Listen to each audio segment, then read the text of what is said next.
Welcome to my channel. If this is your first time here, karibu sana. My name is Kate. So today we are going to discuss about employment contracts. But before we do that, let us define employment contract.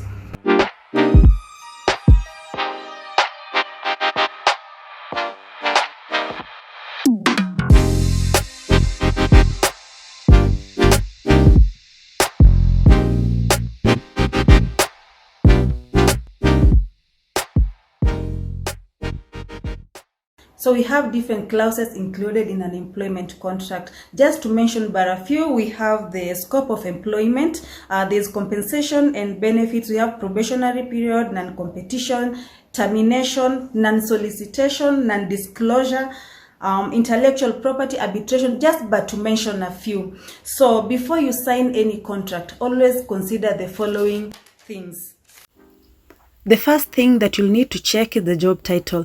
This might seem as not important, but you should remember that it reflects the work you'll be doing. So as you change careers in future, this will reflect on your CV. Therefore, a wrong title equals to a negative consequence. So always make sure that you check on the job title before you sign your contract.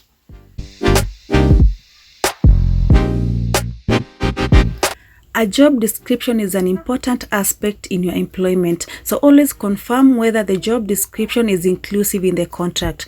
The JD should be precise and inclusive of details discussed during the interview or as indicated on the job advert.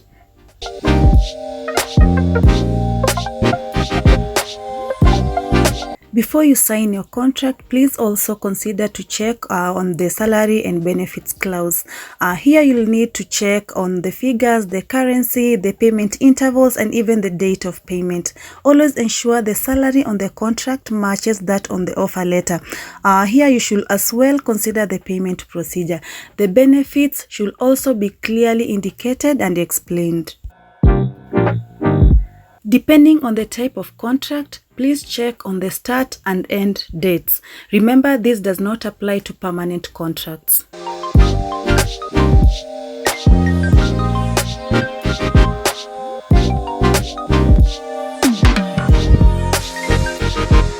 On termination, as an employee, you cannot predict what the future holds.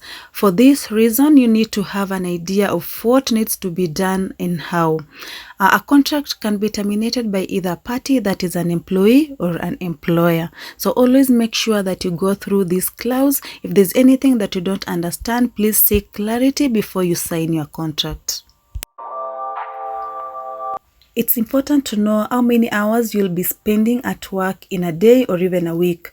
An employment contract should indicate the working hours, for example, from 8 a.m. to 5 p.m., maybe with 1 hour lunch break.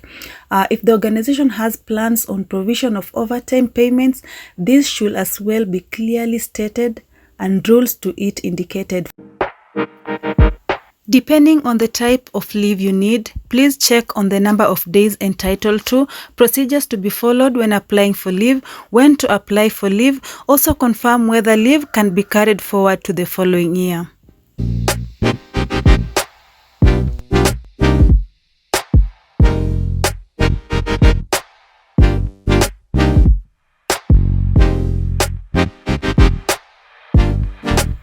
The policies laid out by companies are meant to assist in the regulation of behavior, proper conduct, and the rights for its employees to follow.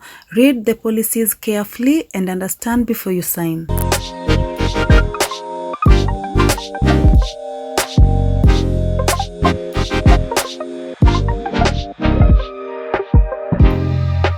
For you to carry out your job effectively, depending on your position in the company, you will need proper equipment. So check on the contract whether the company provides the necessities.